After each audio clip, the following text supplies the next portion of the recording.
Welcome back to A Celtic State of Mind. I am indeed Paul John Dykes, and my comrade today is Quinny. I had to laugh after the Bologna game, Quinny. Thank you for taking the reins that particular night. And I think we can start off with Bologna. We can start with that because obviously that's bled into the weekend. And just before you came on, newly shorn would suggest that we've actually got a striker in the door. So let's start off with a new striker. He made his debut. He had to make his debut. What did you make of his first appearance? It was okay as it got going. I don't know. The first half, it was kind of awkward for him. I felt, like didn't really. Everything was just kind of off. It was the ball was behind him, the ball was in front of him. If he got the ball into feet, he didn't really do anything too clinical. Like there was a few times maybe we were on the edge of the box, he get played in short. But as the game grew on, like he got better into it, and I felt like it subbed off a bit too quickly. And I know I actually recorded my breakdown. I actually forgot to mention this. I'm glad you brought it up, but I actually think it was a pure sports science, like substitution, very kind of un-Martin O'Neill, like 60, 65 minutes. He just got into the game, and I know it's like a workload and whatever, but it's not as if he was busting a gut the whole game, and you couldn't have got another 5 or 10 out of him just to, see if something else could have happened. But I think he comes out of it positive enough. He gets the assist, obviously, and ultimately that header, he kind of got a shot away, I guess, didn't he? But okay, I think. I think you make a really good point because at some stage someone has uttered to Martin O'Neill via Sean Maloney, he's in a red zone of whatever it may be, and the sports science guys are saying he needs to come off at this stage. But I do think that in terms of adrenaline, having just went on that lung-bursting run, set up the goal, brilliantly set up the goal, showed a right good turn of pace and awareness as well, because if Yang wasn't getting to it, Maeda was. No guarantee Maeda would put it in right enough. But one of them was going to score the goal, I think. And then that momentum and that adrenaline might have pushed him on, like you say, for another 5 or 10 minutes, which would have been important. In terms of his debut, I tend to agree. In the first half, nothing seemed to stick to him. I do see a few occasions where he's tried to link up with Maeda that didn't quite come off. But in the second half, he had his chance where he's hit the woodwork, he set up the goal, and he's better than what we have had available for most of this season, I would suggest, on that one showing. Looking forward to seeing him again. Of course, he won't be playing on Thursday night because of the way that we sign players and all that kind of stuff. So he will not be able to lead the line. Not quite sure who will. We might come back to that later on. In terms of the other two then, Maeda and Yang, I felt that Maeda looked as though he was out of gas for much of the game. We can maybe look at the fact that, focus on Thursday night and the shift that he put in, and the fact we were down to 10 for an hour of that game. And of course, Yang gets his goal in what has not been his best performance, but he gets his goal, so all credit to Yang as well. These are the two players, if anyone was to leave in this particular window, Quinny, they're the two guys I would be concerned with leaving. And I say concerned with because we can't afford to lose another member of the first team squad. Yeah, I know. I don't think we can either. In terms of like risk of loss, I don't know about Yang. I think it's going to be the thing with Yang. He did have some interest earlier, like obviously in the summer and whatever. But I think that's down to like he was going to be like cheap as chips, Whereas now, like Celtic wouldn't sell Yang for like $1.5 million. I would hope anyway. So if he then changes, his kind of value, you're in a different kind of band of the market. How many people are around in January looking to spend? I don't know. What do you think Celtic would want for Yang? 5 or 6 now, probably. So it's just less of those teams. I'm not as worried about that. And Dyson, like if you have been scouting him, if you're a different team thinking about signing him, I'm not sure you'd be seeing much that would make you think, oh yeah, let's definitely go and do this in January. Let's pay over the odds to get him out there and bring him over. So I'm not too worried about them. Although I do agree, like the impact if they were to leave, you would really feel it because we just don't really have any depth on the wings, and it doesn't. Like I said a few weeks ago to you here, I've just not got the confidence that we're going to make enough signings in this window, and especially now after drawing at Tynecastle. Like how we are not just splashing the cash. Like obviously we're never going to, right? Celtic, history repeats itself, but it's just like I said in the group chat, the Acsom chat last night. It's like imagine we were actually skint. Like imagine we actually had like no money to do business or anything. Like how bad things would be, It's a good point. It's a good yeah. point because we are in a title fight. Anyone still denying that there's three teams in that fight? I think you know it's all down to your own view of those particular teams. All three teams could win this particular league. If you're talking about operating well skint, and this isn't for a dig. The books tell you the story. Rangers are. I mean, they lost 14 million quid in the last set of accounts. We posted, that we've got 77.3 million pound in the bank. So what would happen if we were skint is it would just be this times 100 when it would be worse than what we are actually showing just now. I don't know what abacus Chris Mackay's using in relation to whether or not we're in financial woes at the moment. But we can afford, and you know why we need to do it this way? Because of the poor recruitment and squad management over a number of windows. We have no other option than to buy our way out of this, Quinny. That, it's not a situation where we can say, right, we might start trying to bleed Bernardo into that midfield because there's something wrong with the midfield, or we can make do with Alistair Johnston at right centre back when he comes back to full fitness in March. We don't have the luxury of doing that, Quinny. That's a kind of like mid to long term squad management plan, which we don't have the luxury of doing. We're going to have to buy ourselves out of this. And a few weeks ago, I said to you and Acsom that I was on a high and you guys dragged me right back down saying we're not going to sign anybody. Well, actually, other than a striker, you're right. And we haven't signed anyone. We've got a couple of loanees in. And I do think that the two loanees that were brought in, and I want to switch over to Araujo, have improved what we had. And I watched it, Tynecastle, with interest. For me, the man of the match performance from Julian Araujo, I thought he was excellent. I mean, for such a kind of small guy, he's very, very good in the air. He wins a lot of aerial duels. There was a moment where he's thrown his body on the line to block an effort from Hearts. I think down the left was the concern, judging by previous performances against Hearts. And he did really, really well. And I'm looking at the defence and I think to myself, with what he's got at his disposal, Martin O'Neill, I think, has created a very good partnership at the back. And I include all five participants, and we'll work our way through them, starting off with my man of the match, Julian Araujo. What do you think of his performance, and what do we do with him when we have a fully fit Alistair Johnston back? That's a good question.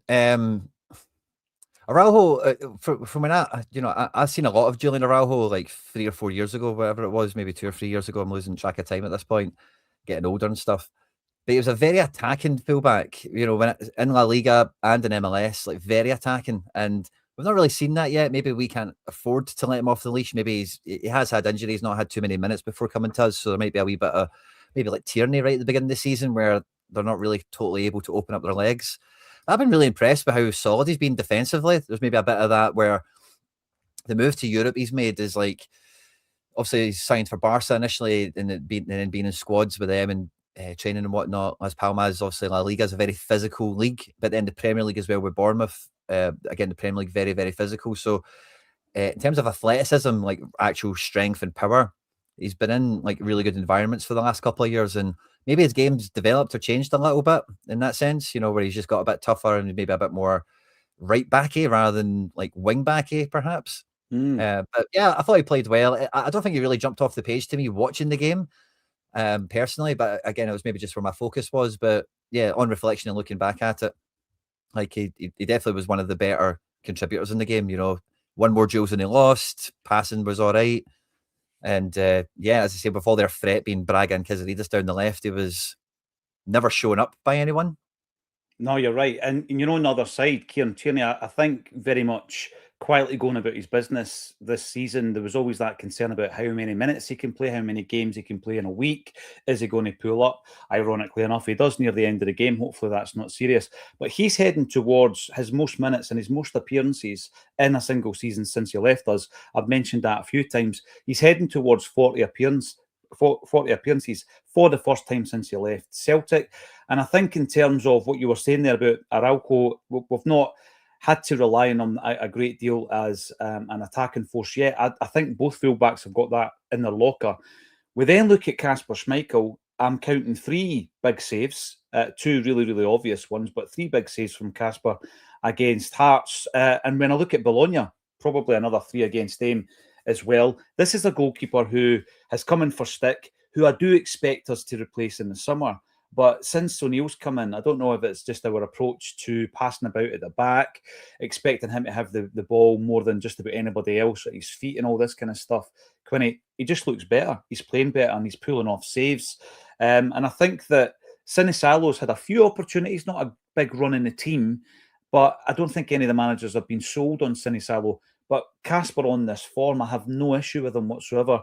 And I think it's great to see him back to what we've seen as his best at Celtic, because from the Scottish Cup onwards, a lot of people had lost a bit of faith in Casper. Yeah, it's been good to see this kind of bounce back for him again. Just for us, more than anything as fans, we want a keeper that we can be confident in and we can back. So it's been good from that point of view. And yeah, like it's good to see that he's still got the. I don't know what to say, like the basics and kind of demean it all or whatever, you know what I mean? But there was some, like you say, some of the saves he made, like the Kizaridis one-on-one, the Braga one-on-one in the first half.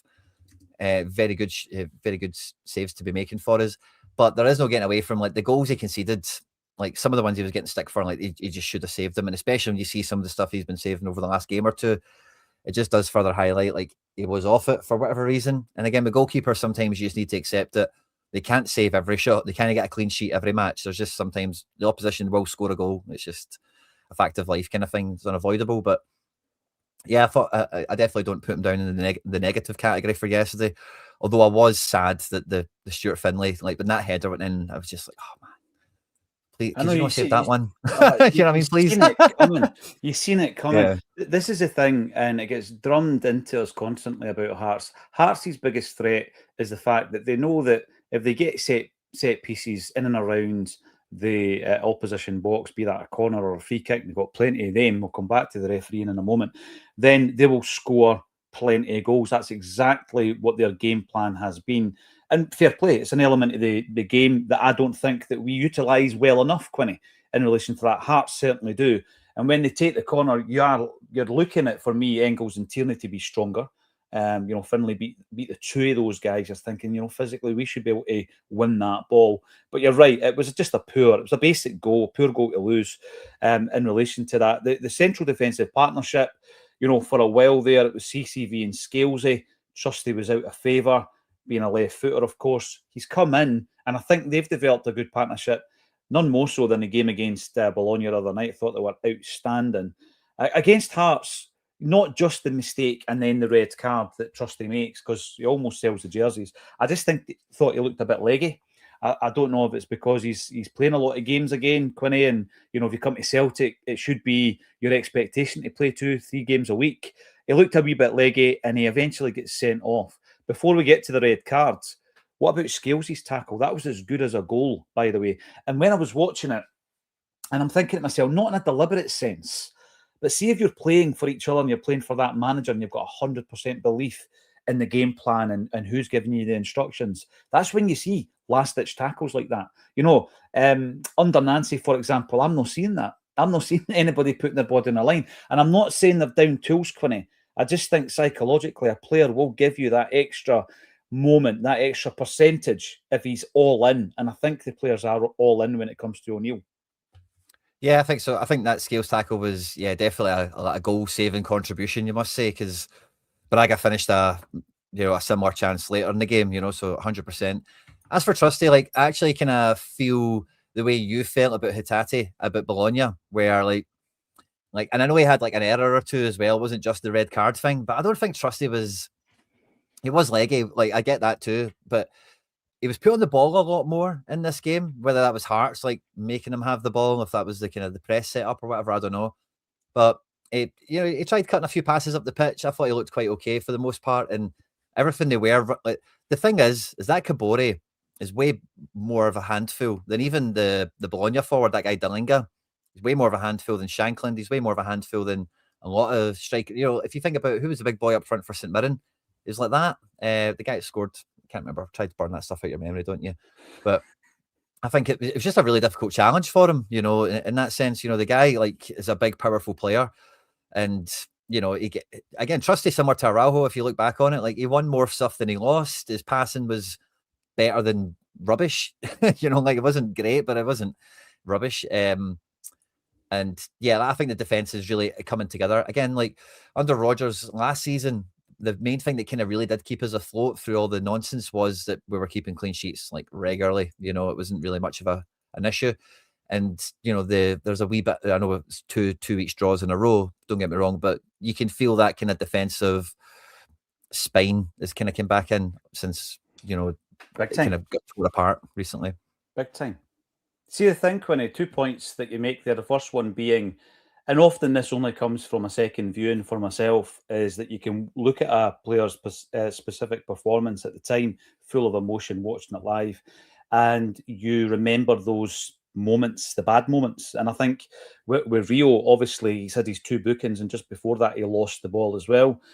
Put us under a bit of pressure. But when I watched the game again, you know, on the Friday morning, I actually saw a performance for Rio that was pretty good. You know, his data probably would back that up.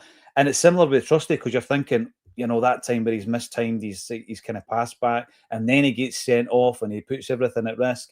And you have that at the forefront of your memory. Looking back, if you look at the duels that he's won, the passing, etc., he's probably had a decent enough game. And listen, we're all guilty of that, Quinny, because I've just done it with Austin Trusty. But in relation to the red card, we're going to have to get to that in a moment.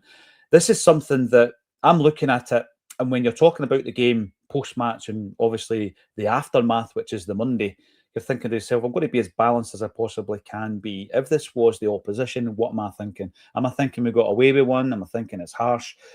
And I'm looking at this, and we had a good conversation this morning, actually, with Sean Connolly on the channel, who's a referee, and also Alan Morrison, who looks at data and analysis. And this is really interesting because the way Alan looks at it is, what is the probability or even the possibility of the chance at a goal-scoring opportunity here? This is what we're looking at.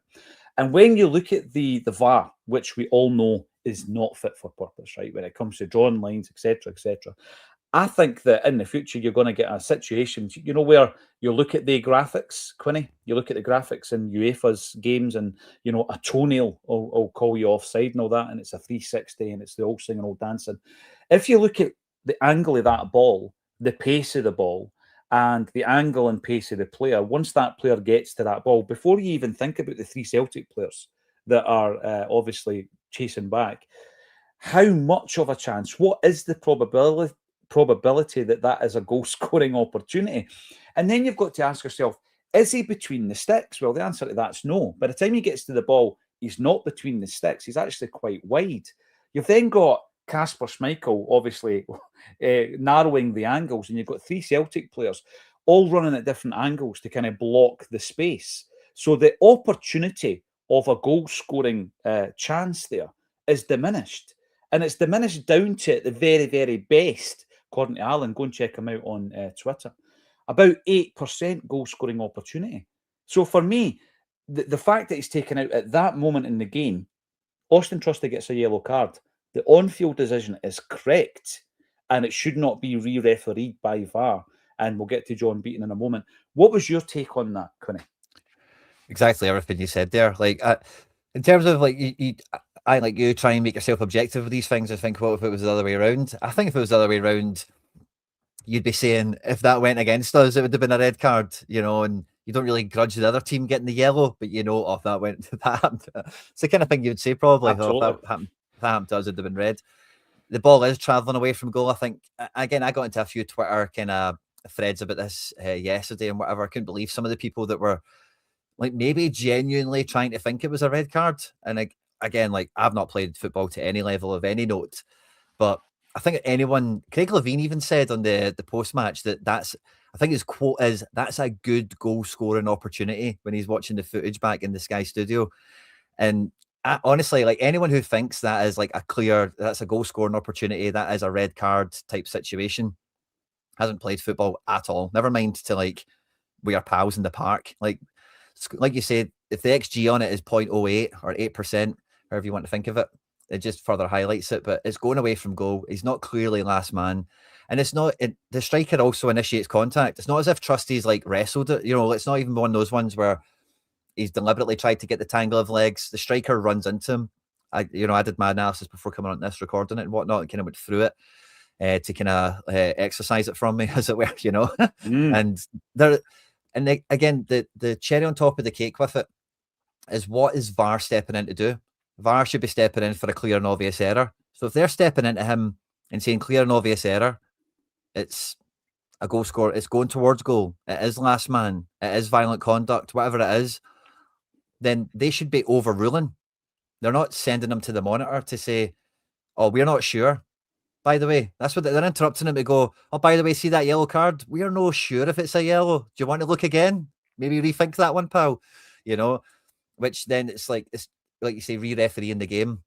Martin O'Neill called it a blue card after the match, and it feels like that's going to be like urban myth, urban kind of, you know, vernacular now around these types of things for the foreseeable, because it is a blue card. It's everything that means. It's funny handshakes and parties in the lodge and all that caper alongside it, and you can throw names at me for that one if you want. I don't care, but it was blatant. Where does 8 minutes of added time come from? Where do all these Hearts free kicks come from? Where do all the bookings?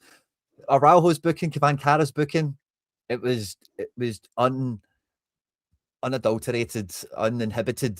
We are going to, and you know, it was so crazy watching it. It's only because there's a title race that's on the go right now. Like, it's only because the temperatures turned up in the league again whatsoever. They're going back to all the stuff that we used to grow up with, that people just think that as you're like, oh yeah, it was never that bad, or they were never, oh, you're just saying that because you're a Celtic fan. I'm sure Rangers fans say that and whatever, but it's blatant.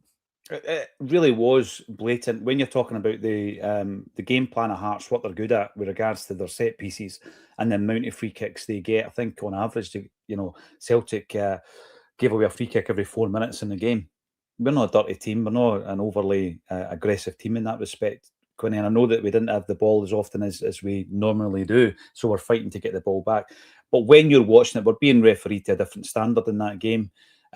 Beaton, we all know Beaton's allegiances, and that's a fact. I couldn't referee a game because I'm biased. That's just a fact, Quinny. I'm biased, therefore I can't referee a game, and so is he. And when you look at the fact that it's been overturned, what I'm looking forward to is Willie Collum trying to justify this in 3 weeks' time or wherever it is. 8 minutes. Yeah. 8 minutes. I know. Go for a winner, guys. Go for a winner. Yeah, we've reduced them to 10 men and they've got the equaliser. Celtic by numbers. Go and check them out online and on the socials. Alan Morrison, who appears once a month on a Celtic State of Mind, says, based on the pace of the ball and Kabore, he may catch it outside the box. Ball running away from goal. First time shot. If he hits it first time, this is the thing, right? Because you've got to look at body shape. The ball's facing to the corner flag. The goal's over there and you're hitting it first time. 0.05 XG is 5% probability of a goal. If he takes a touch to take it inside the box, the XG rises slightly to around 0.08 or 8% probability. But defenders may be back by then. That's not even taken into account. There's 3 defenders trying to come back. So that's Alan's take on it.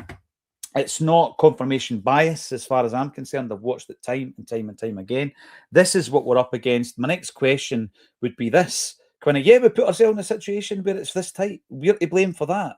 But we should know the different challenges that we are going to face the Celtic Football Club in the final few games when we put ourselves in this position. But Martin O'Neill calls it out after the game, right?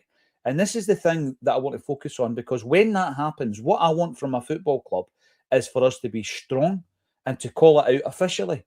And that's what we need to do. We've been in a situation before where Iwata is penalised for handball in the box, gives away a penalty, where he's facing in the opposite direction. He's got absolutely no way of knowing where the ball is in flight, incidentally, and the ball hits the back of his arm. In the same game, Yang gets sent off. And he should never have been sent off. It was called out after the game by Brendan Rodgers, right? That then resulted in a hearing and obviously Celtic employing a KC and all the rest of it to get on the case. Celtic need to be that strong in this regard, Quinny, but we seem to have lost our tongue this year, unless we're having a go at the fans. We seem to have lost our tongue. We need to be strong and we need to step up and stand up for Martin O'Neill. What's your take? I totally agree. I don't know how the club You talk about easy wins on this channel quite a lot, about how the club can try and, rescue the dire situation they're in. And this is like, it's not even an easy win. It's just like, how can you not stand up for the team at this point and challenge the SFA? And like you say before with the Hearts thing, and we're at the point of needing some sort of reform with how referees are categorized and how they're kind of marked. I think we're one of the few countries that really just allow them to be like, we can all just kid on. They're not all Rangers fans, and maybe one of them's a Celtic fan or something. Maybe I'm forgetting somebody. I don't know. Not that even is important, but it's clear that all these guys have got high school yearbooks that come out of the woodwork. You know what I mean? Before AI was a thing, all these guys have got pictures being in places before AI was a thing, and they're very all clearly have a leaning. And to imagine and pretend that they put that kit on and then it's all about the integrity of the game, it's all about doing the right thing for the good of Scottish football, it's just naive, to put it bluntly, so it needs to be reformed. Do you need to bring them all? Do you need to sack them all and bring new ones in? Maybe that's something, but you definitely need an initiative to, just try and get a new kind of bunch of people in there that aren't, maybe some of them could be Inverness fans or something like that. Maybe that could happen, or, Queen's Park fans or something. It's so easy to resolve, because what you need to do is look at other European leagues and how they ensure that there's no bias within the refereeing, and that's exactly what you need to do in Scottish football. You just look at where it's done better, Quinny, and replicate it. And Heat comes in to say, look at the chat. Has something happened? Do I need to know? Is there breaking news? Nah. Have we signed anybody? Mixed colours. That's all I'll say. All right. Okay. Well, call them out, and we'll get them bounced right out the chat. So here we go. We're coming in with Plunge 274. Iheanacho back on Thursday. Well, we need reinforcements, but we're in a kind of cycle here, Quinny, where we're bringing somebody back from injury, and you're hoping to maybe just bleed them back into the squad, and we don't even have the ability to do that because we're so short on numbers. And this is a concern because Iheanacho came back from a hamstring injury, which he had a reoccurrence of.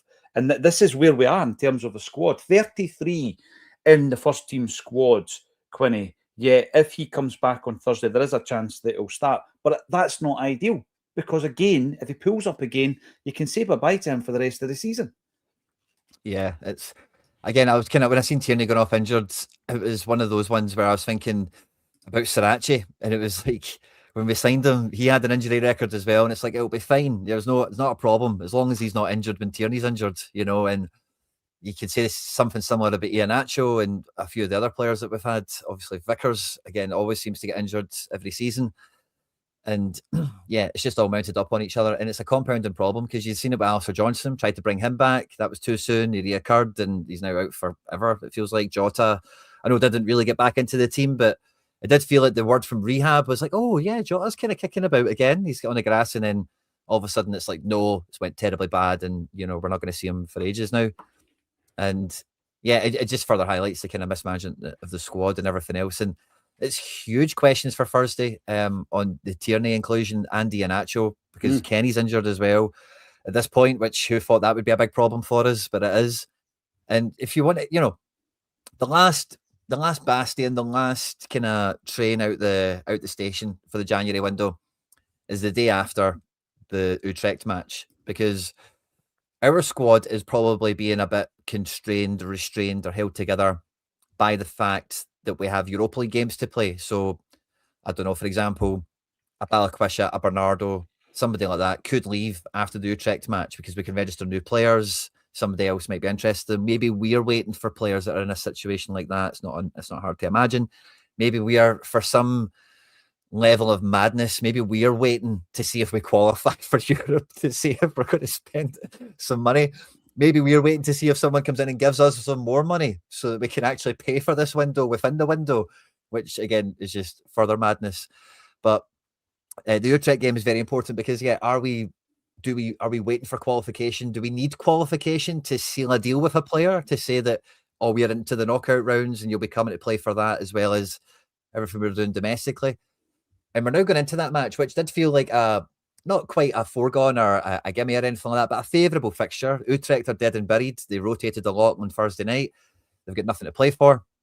And now, as you say, like, who do we play up front? Who do we play at left back?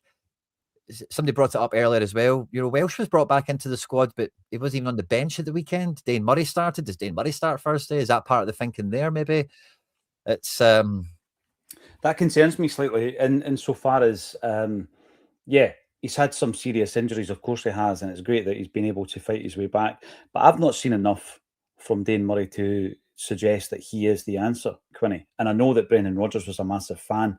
He comes on against Hearts at the weekend, and for me, looked like he was an easy target for Hearts. There's a moment in the box where you think if you learn nothing, he just swipes at something that goes right up in the air. I just don't think he's got whatever it is that Brendan Rodgers seen in him, and he's played under a number of Welsh not on the bench for that game. If we've well, called him back, like what the hell? He came back to Celtic and got injured again. If we Welshed him again, always holding his shoulder. But the issue with Welsh is we've cup tied him. If you're going to play him in a game, make him part of the squad against Hearts, not Auchinleck Talbot, because the one and only team at the moment who are interested in taking him is Motherwell's the only team he can go back to, Motherwell. So why cup tie him when Motherwell are still in the cup? I can't get my head around that. Thanks everybody for letting us know that there's a few trolls in the comment section, as well as obviously carrying out a discussion with Quinny and scanning the comments for good comments. It's very difficult to see. But most of the time, yeah, I can block the idiots, but I can't see them all coming through, Regina Moon, because there's about 1,000 coming through. We've now got 3,000 on the live. So call them out and they will be banned. And they will be banned from the channel. And hit the like button, exactly. Right, and you can also block them yourself individually if they're annoying you, because they do tend to annoy. Alistair Brown comes in to say that given that McCowan, Bernardo and Hatate were all fresher for midfield than Kalmack and Engels, can only assume Martin O'Neill can't trust them, don't rate them, or is ready to move them on. I want to talk about the midfield because I think under O'Neill, the midfield's become more of an issue. Some might say that it was always an issue. I just don't think they're holding the ball long enough. I don't think they're winning second balls. I don't think they're creating enough chances, and they're certainly not carrying the ball. Where's our ball carrier? To pick up a second ball that the defence is clearly winning more often than not, Quinny, and carrying it and creating an attack, get the two wingers up. I'm not seeing any of that. I think our approach under Martin O'Neill probably doesn't suit the midfield that we currently have. We've got 6 midfielders to go into 3. Right, so at the weekend we choose Callum McGregor, the ever-present Callum McGregor, Arnie Engels, very good against Bologna, pretty poor against Hearts, and Ben Nygren, the enigmatic Benjamin Nygren, who has loads of technical ability, whose goal scoring is very, very useful for us. I mean, let's be honest, he's a top goal scorer, Quinny, and his technique for that free kick was outstanding. But he flip-flops in and out of games. He's inconsistent. He doesn't have pace. He doesn't have the same kind of physicality that I think we're lacking. Is midfield a big issue for you? Because the other 3 who didn't start are Hatate, McCowan and Bernardo, who have just been mentioned.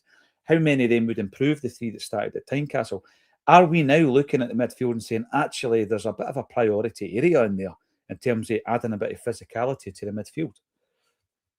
Yeah, I think so. And I actually never really thought about it beyond Hatate in terms of like O'Neill not calling upon, like, I don't think Bernardo's surprising, but even McCowan, he's quite liked McCowan at moments. He even used him on the wing and stuff. So I never really thought about that until now, but that's definitely an interesting point. The midfield, certainly, like, the problem with the midfield is it's not been built under Ange, under Brendan, under anyone with the idea of like what, where are we getting to with the squad? It's just kind of, we've always brought in guys that are like the best ones we can get at a price point for, whoever's been in charge.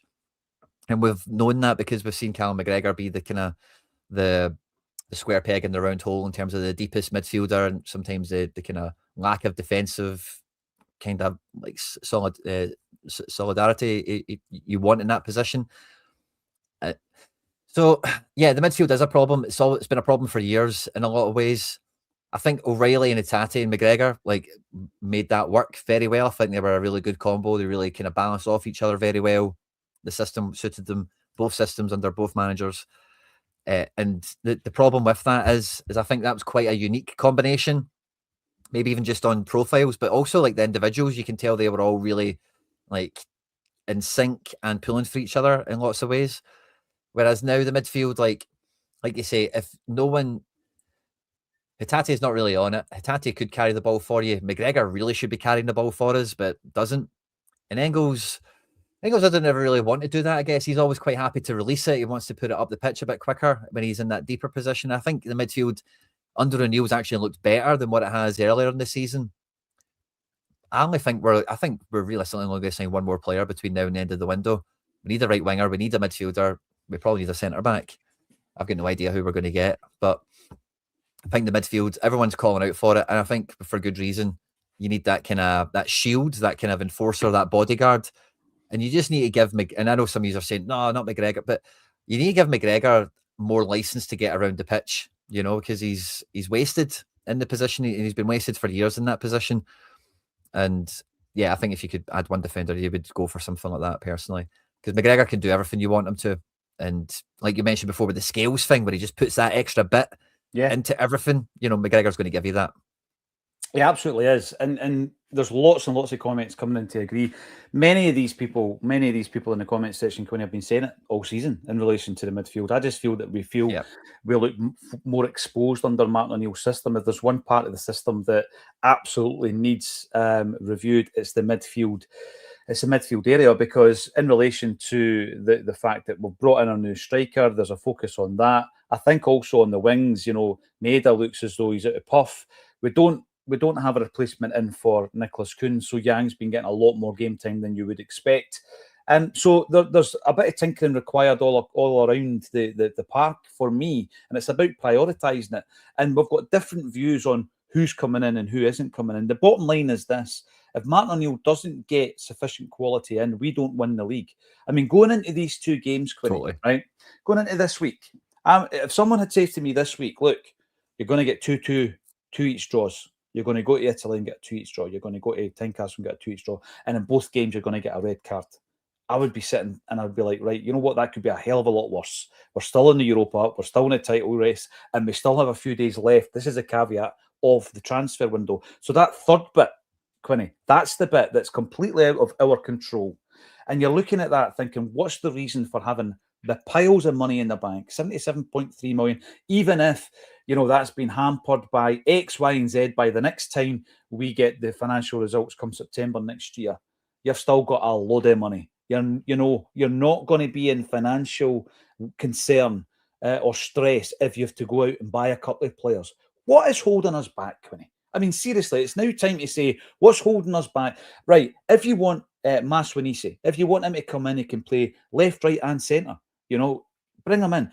What's the problem with going out and spending 2.5 to 3 million quid? That's not a lot of money in modern football, and it's certainly not a lot of money for Celtic. I'm not a big fan of Bowie. I've said it all along. If he was the guy we wanted, why have we not bought him? Why have we not gone for Josh Mulligan? If we've got a centre half in mind, why are we not bringing him in? Now, I get all the excuses under the sun, and I know that not every player that comes in January is going to be a permanent signing, right? But you know what? You might be laying the foundations for permanent signings to come. Ida being a prime example, right? So you're bringing them in with a view to perhaps negotiating that deal and bringing them in on a permanent. The Celtic board cannot be sitting at this moment thinking, if we get one in, that's great. That that's going to enhance our score. They need to be at it 24/7 right now, Quinny. Because I tell you what, many will say they've already had their last throw of the dice. This is absolutely the final throw of the dice, because the season ticket renewals are just round the corner, and more Celtic fans are looking at this for what it is, Quinny, and it's incompetence. Yeah, my fear when we're discussing this, or when you're talking about it, there is the whole Mike Ashley paradigm of revenue goes down, so that they spend less on the team, kind of thing. And that'll be the excuse. They're so conservative, where they are already worried about UEFA FFPs. They reported the merchandise is down by 5 mil this year. Also, there's no Champions League money. I just quite simply wouldn't rule out them going, well, yous have done this to yourselves. We're not going to spend any money because you didn't buy any shirts. But for where we're at right now, one of my favourite quotes in life is it's an Al Pacino quote. You maybe heard it, but it goes, I can't even remember how it goes now, but he said it goes along the lines of basically, oh no, that's what it is. He's like, I prayed to God for a bike and he didn't give me the bike. So what I did is I stole the bike and then I asked God for forgiveness, because that's how God works, right? and see where we're at with FFP. Not that I'm encouraging we do anything like a Man City or a Rangers or anything like that, right? But see if we're over the regulations for one season or for one clip or for one window and we get fined. Like what is going to happen if we're over it? We're not going to be over it for transfer spend. It is impossible. We would need to spend crazy amounts of money. It would be wages we would be over on. And again, we're waiting to get a lot of guys out, which could happen more in the summer rather than this window. But if we were to fall foul of them for a minute, for a window, for one accounting period, they're not going to take the title off you. They're not going to kick you out the Champions League. They're not going to fine you your bank balance. They're not going to relegate you. You know, it quite simply will be like a nominal fine, which, you know, like whatever.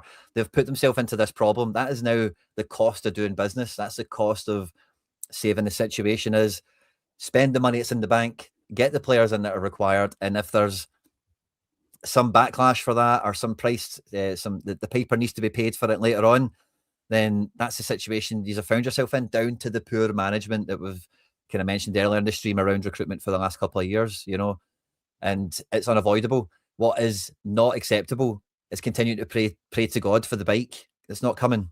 Just pray that we're going to win the league somehow. Like, buy the league and then pray for forgiveness to UEFA. You know? The one tool they've got, is the fact that they've got money. They've got the dough. This is it. It's all they've got, because they don't have creativity. They don't have a relationship with the fans, right? But what they do have is they've got money, and it's a get out of jail card. Somebody's saying in the chat, I'm saying like they should cheat FFP. I'm not saying they should cheat it. They've obviously, the problem I can feel, and maybe you'd echo this, Paul John, but like they want people off the wage bill before they'll bring new people in, right? Looks that way, yeah. And it's not as if we need that to happen because we don't have money. If it's it's not a cash flow situation. It is quite simply a window thing, you know. So if we need to go over the wage bill in January, but then in the summer we're going to sell Palma, Bernardo, Balikwisha, this guy, that guy, Hatate, Maeda, then, you know, we're not going to be over it for too long, is my point, you know. And if you are over it for like a couple of months and there's some sort of consequence to that, it's going to be nothing. It's not even going to be worth the thought of it. But you know what will happen? You'll win the title, you'll get into the Champions League, and that little fine will be way worth it. So who cares, is what I'm saying. Yeah, it's like speculating. You know, that's exactly what it is over a 3-year period. And if you don't win the league and you don't get into the Champions League, the knock-on effect is pretty unthinkable in relation to the swinging of the Scottish football pendulum the other way. And these are the things that they're clear as day to, I would go as far to say, the majority of Celtic supporters. There's a few who are still pro boards and think everything's rosy. I'll get the medals on the table. Are you unhappy because you've won all the... We didn't have a competitor for the best part of this century. We have not had a competitor. And the minute anybody gets their act together and start behaving competently as a football club, we're all at sea, Quinny, which proves that we didn't have a competitor. There is no excuse for not getting the business done. Absolutely no excuse. You can look at Brendan Rodgers' situation, right?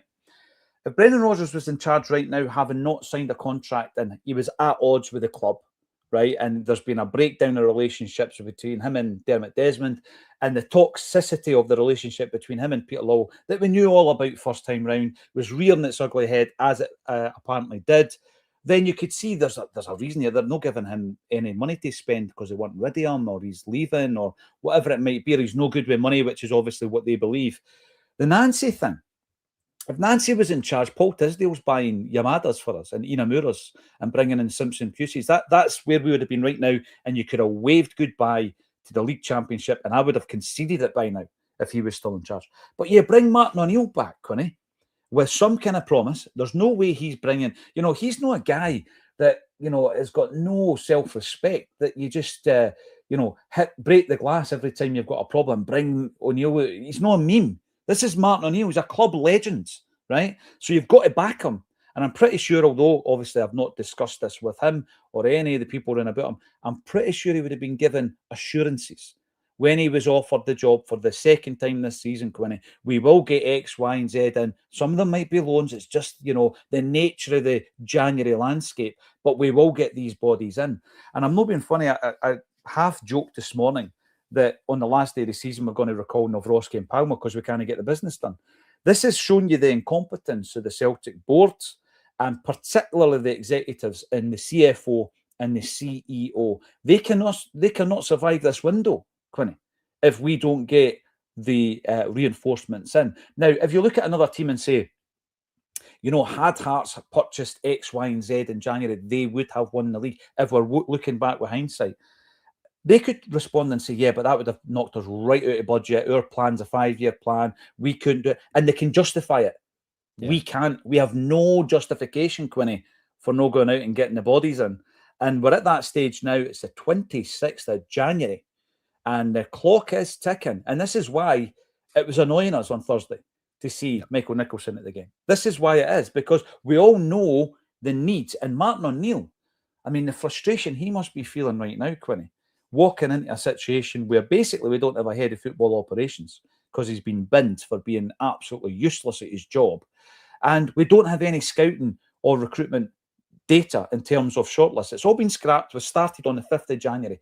Martin O'Neill's 3 weeks into the job and we've brought in one loan. Now, I expected 2 during the week, reading between the lines when Martin O'Neill was getting spoken to. You reckon we're going to bring him one in this week before the window closes, Quinny? One? Yeah, one. It's not enough, is it? No. I was going to say, the chat's kind of coming after me on a few things. I just want to clear up. The UEFA FFP stuff, or PSR, or whatever it's called, is a 3-year period, right? So on transfer spend, we are 50 million up in that period. So I've already said, I'll say it again. It is impossible for us to go over it on spend. But where we are tight, or where we are flying close to the line, is wage, because wages is capped to revenue. It's a percentage thing. I forget what that is, but like you mentioned earlier, we have 33 players on the squad. And some of them, the Rocky was 4 million quid, Bernardo was 4 million quid, Palma was 4 million quid. How much wages do you think those guys are on? What's Balakwisha on? What's Iheanacho on? We do have a pretty big wage bill. It's the biggest wage bill in the club's history. The club are quick to tell us about.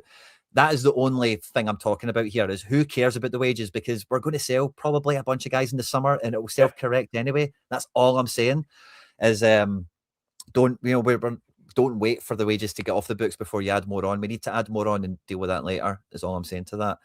And then there was a second thing I was going to say on that, but I got, people are saying mass isn't my strong suit and brains and all that. I know we're 50 million to the good over the last 3 years, but it's wages that are the tight part of it all.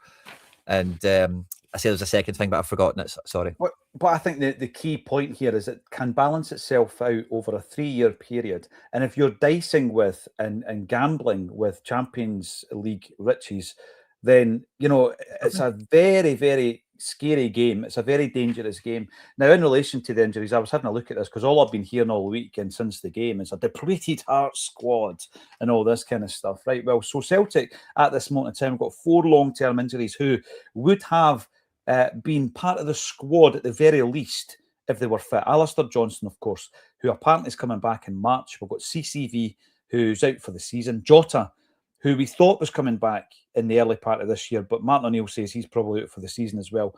And Callum Osmond, people might laugh at that and scoff at that. Callum Osmond would have been in the squad under Martin O'Neill if he was fit, and he's probably out for the season as well. So we might see Johnston coming back in March time. And then we've got people like Sirachi, and we do need cover for our left back because although Kieran has played a lot of games this season, he went off injured near the end of the game against Hearts. And Iheanacho, again, a reoccurrence of his hamstring injury.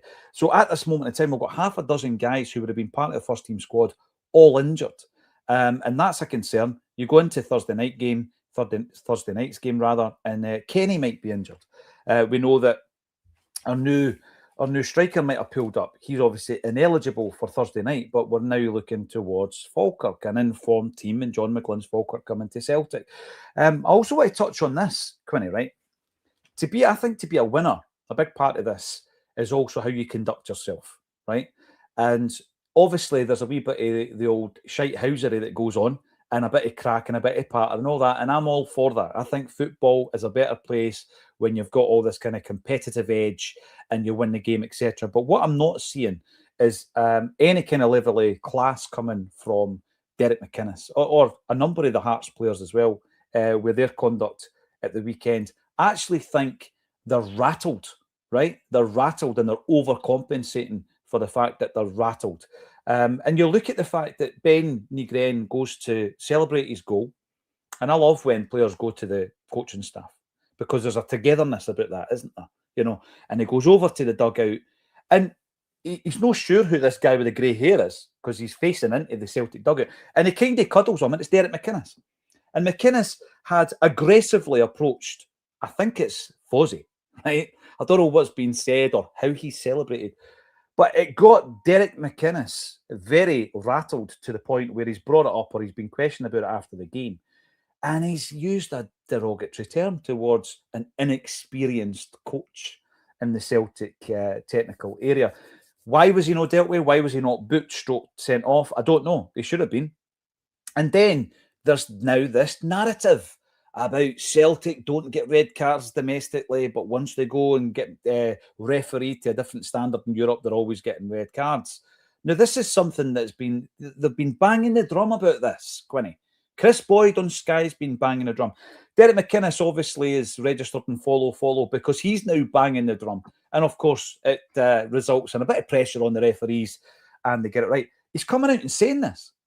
He's coming out and saying it after the game, right? And I'm looking at McInnes and thinking to myself, there's going to be nothing better than pulling this back and winning this league because the level of bitterness that is seeping out of him and his team right now, Quinny, is palpable. You can taste it. You can smell it. You can feel it.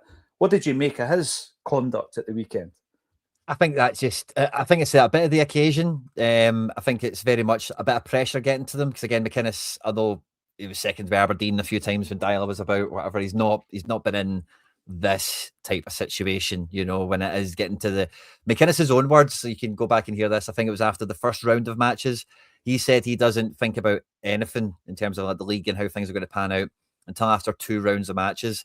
Now, Hearts, after 2 rounds of matches, done it against both Glasgow teams. So he, in his mind, is probably thinking, right, this is real. You know, like he's really now, no matter what he'll say outwardly, he's already kind of said previously that will be something that he'll think about after 2 rounds of matches.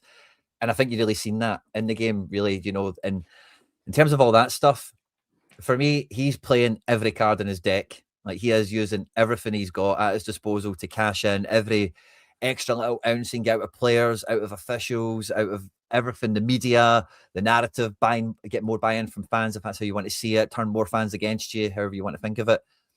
So I think there's a bit of he's going all in on this season. He sees this as big, you know, if he's going to do it, it's this season, you know. I don't see him getting sacked from Hearts or anything like that, but he probably doesn't see himself as Hearts manager for 5 years. You know, Tony Bloom probably doesn't see him as Hearts manager for like 5 years or something. You know, there probably will come a point where they will outgrow him, you know, and that might be something that's in his mind also, because Tony Bloom fancied doing this in 10 years. He's done it in year 1 in terms of challenging for the title. So he will probably be thinking this, like, just focus. This is the year.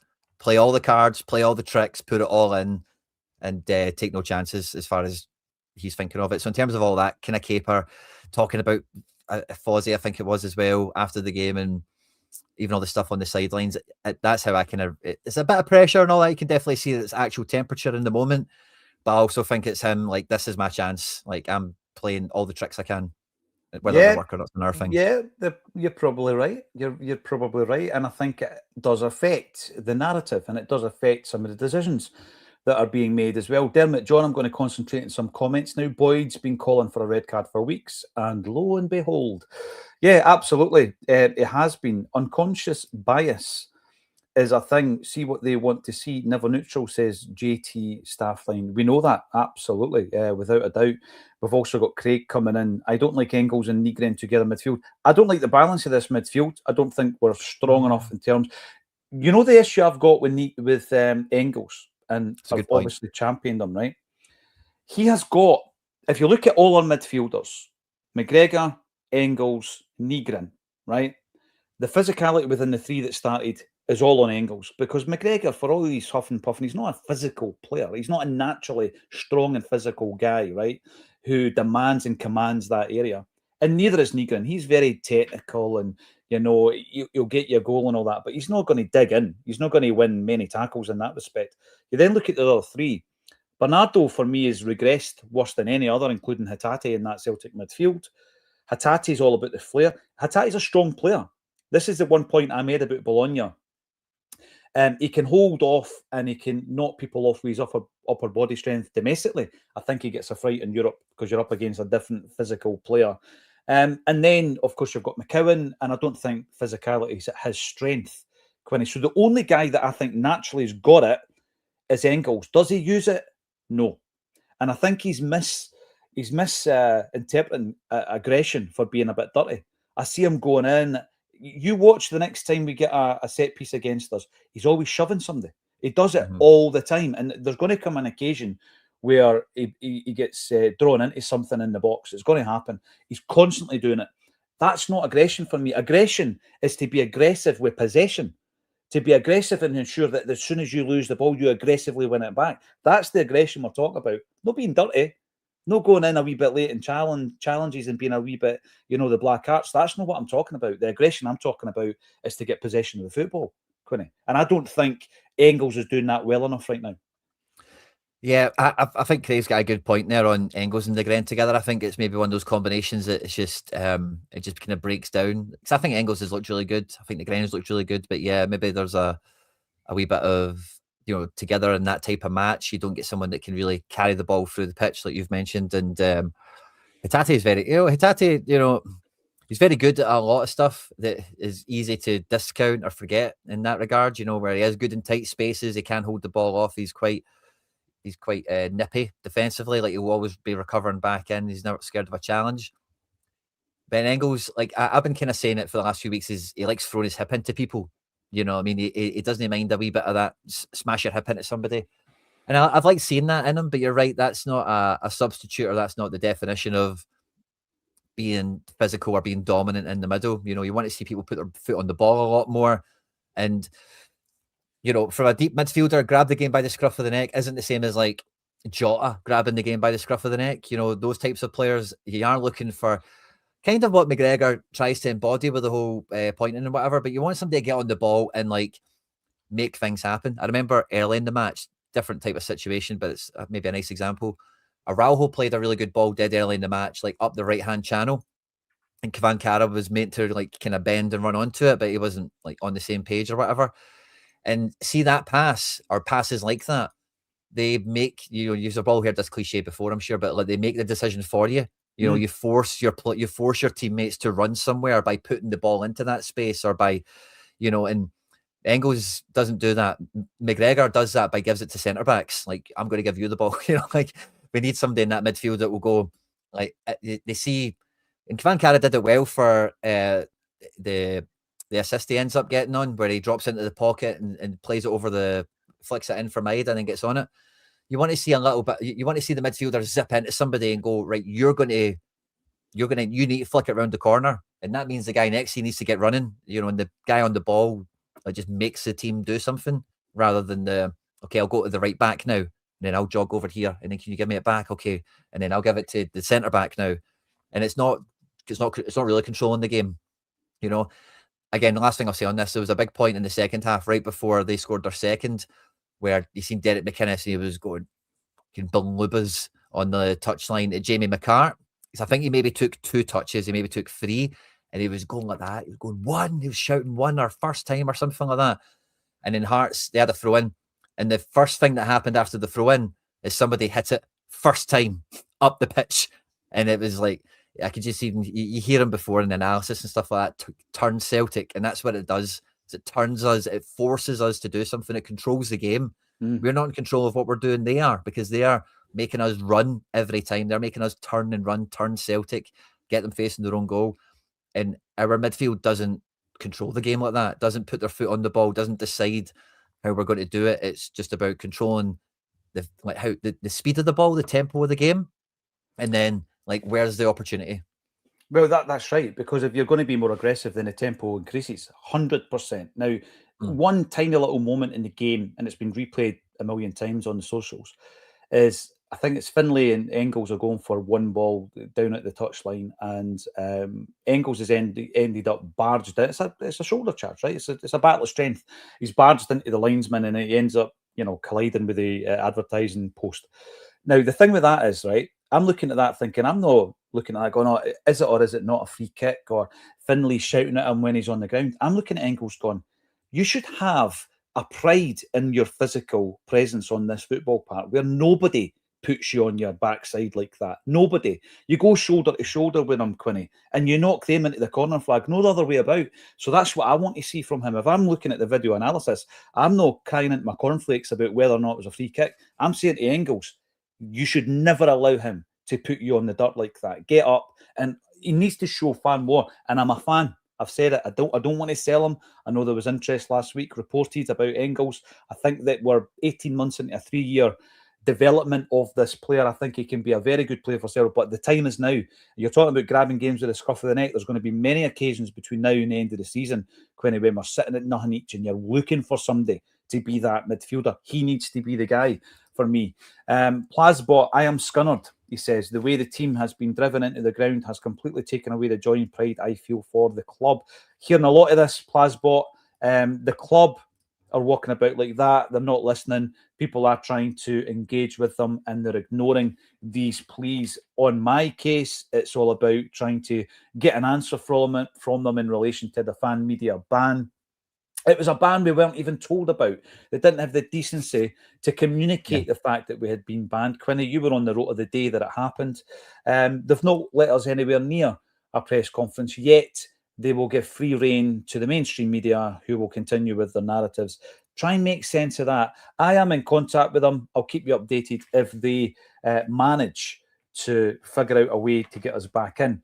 Now, in terms of transfers, then, we're over an hour, Quinny. But let's have a look at this because I'm in no rush.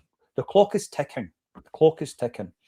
And I'm looking at what we needed. And at the beginning of the year, just the morning after the Rangers defeat, I was asked the question about what's going on here.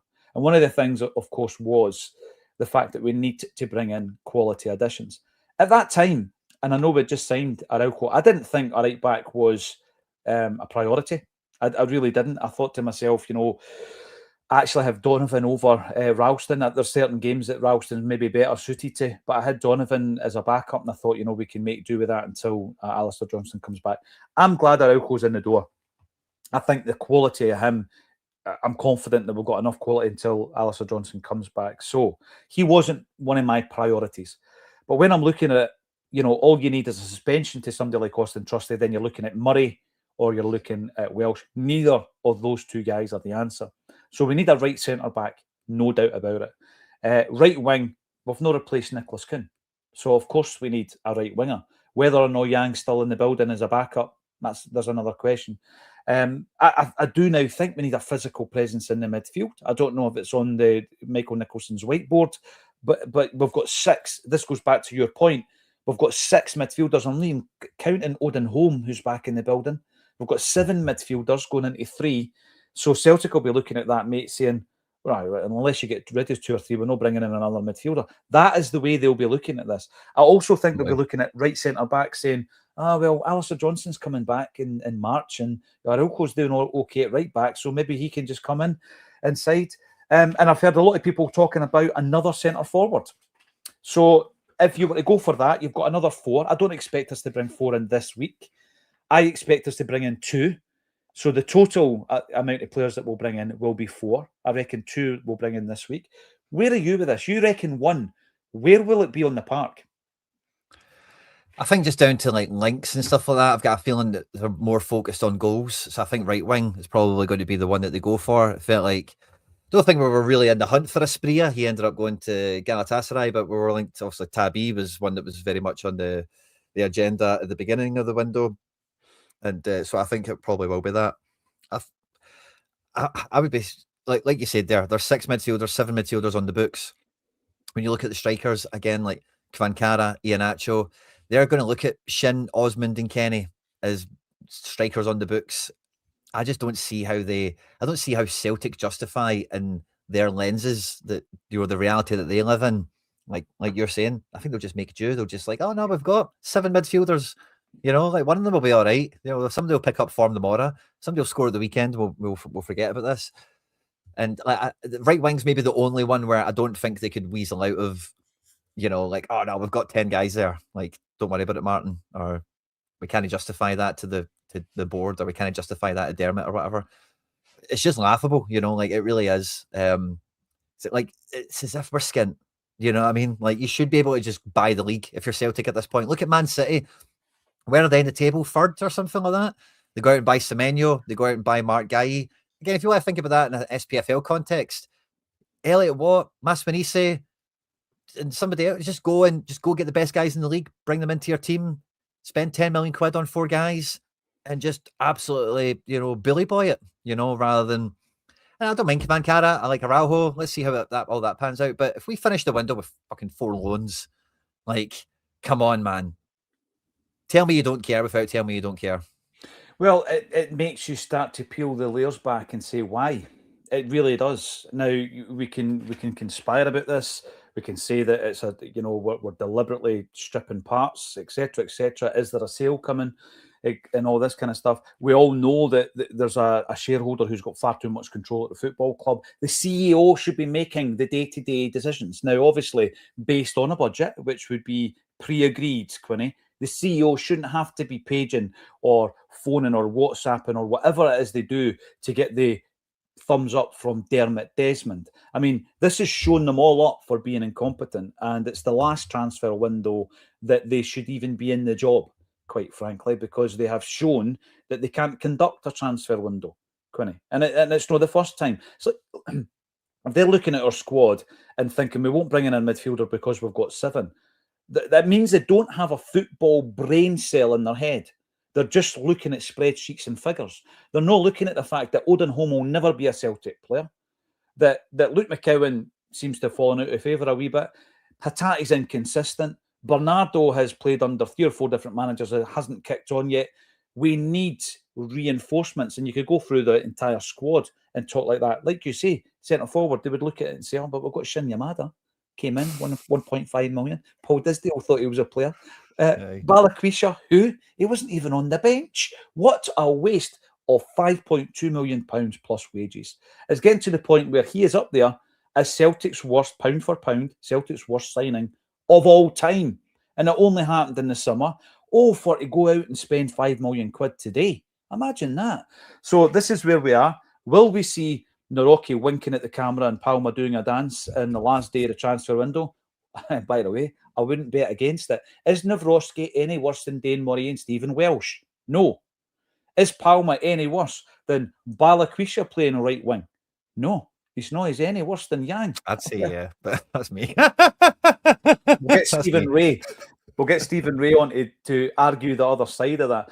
And this is where we are. The Balakwisha and Palma, the one thing that probably they have in common is they're both not wingers, and that was the main problem I've always had with Palma, is it just wasn't. You put him on the wide area, can he beat anyone? Can he run past anyone? If he's not got a free cross or a free shot, he's not really doing anything. I know he's done well in Poland and stuff, but he's playing a different position. And again, blah, blah. See, when we talk about, luxury players, the luxury of having a number 10, for example, and there's been some occasions this season where we played with 2 number 10s. The one thing you would say is, well, Ben Nygren, no great defensively, done a couple of things at Tynecastle that surprised me in a defensive sense. But Rio Hatate, even when he's having a bad game, he is an absolute pressing machine. Last man going up to the goal. I gave him credit for the Bologna goal because he closed down the angles of the goalkeeper, who obviously passed the ball to Maeda. You're not getting that from Palma. You're not getting that from Balakwisha. These guys do not fit the mould. Will it surprise me if he's recalled? Not really. Thanks, everybody, for getting involved once again in the chat. We're 3,500 live. If you like what we do, give us a thumbs up. For anyone who's new to a Celtic State of Mind, we start every day at 12:30 on a weekday, half an hour before kick-off of all games, regardless of the competition. We even cover friendlies. And then on the one day of the weekend where Celtic are not playing, we go out at 12:30 with a pre-recorded show called This Is Acsom. So get involved, subscribe to the channel, and give us a big thumbs up. And join us again, once again, tomorrow at 12:30 on a Celtic State of Mind.